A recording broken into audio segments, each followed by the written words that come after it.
The love story between Noah and Nick has taken us on an emotional roller coaster over the past couple of years, and now the final chapter, Culpa Nuestra, is set to arrive in 2025. In fact, we even have an official release date for the third and final movie of the hit franchise, and I'm already counting down the days.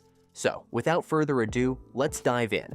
Now, as many of you know, the third installment promises to wrap up Noah and Nick's story in the most dramatic way possible. Culpa Nuestra will answer the most important question that's been haunting me for weeks, which is, will Noah and Nick's love survive?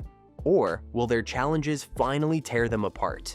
The first two movies built up their love story beautifully, from their secret romance in Culpa Mia to the intense pressure from their parents trying to break them apart in Culpa Tuya. I've heard that this final movie is being called the best of the trilogy, and honestly, I can't wait to see how it all ends. One thing I absolutely love about this series is how it balances universal themes like first love and personal growth with unique, high-stakes drama. The forbidden love between step-siblings Noah and Nick isn't just scandalous, it's filled with genuine passion and chemistry. I've found myself rooting for them even when the odds seemed impossible. Culpa Tuya left us in a pretty intense spot. Noah and Nick faced challenges that tested their relationship like never before. Their parents' disapproval added so much tension, and there were moments when I honestly thought they might not make it. But apparently, Culpa Nuestra promises to take things even further. In fact, those who have seen early cuts of the film say it's the most powerful of the three, with deeper emotions, higher stakes, and even more stunning visuals. It's being described as a true culmination of everything Noah and Nick have been through, and that just gets me so excited. I'm ready for a movie that's not just romantic, but also heartbreaking and satisfying in equal measure. One thing that makes these films so special to me is the way they've grown with the characters. Domingo Gonzalez, who directed all three films, mentioned how Noah and Nick become more mature with each installment. I've noticed how their challenges evolve from youthful mistakes to deeply personal and adult dilemmas. It's like growing up with them, and that's a rare experience in movies like this. The books by Mercedes Ron, which inspired these movies, have also added so much depth to the story, in my opinion. If you've read them, you know how rich and detailed Noah and Nick's world is. The movies have done an amazing job of capturing that spirit, while also adding a fresh layer of humor and action. Gonzalez said he wanted to respect the intelligence of people like me who love these kinds of stories. And honestly, it shows.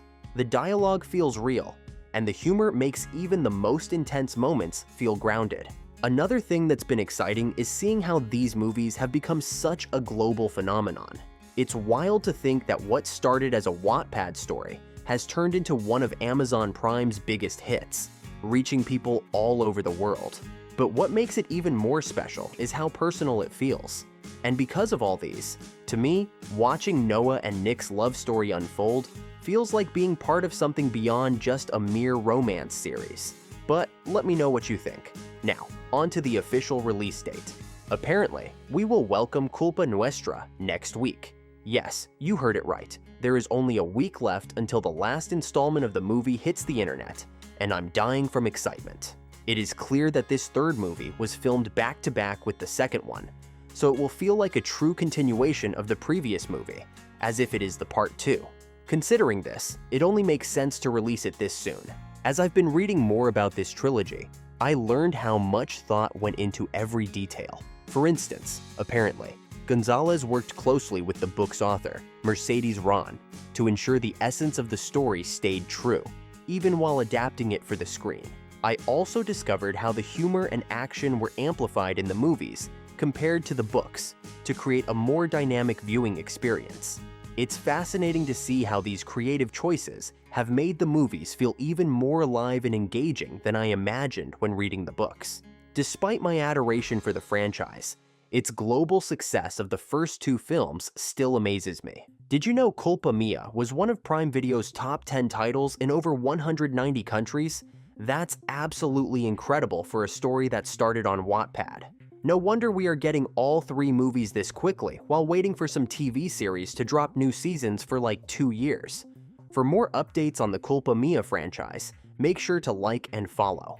Meanwhile, the video on the screen might also interest you.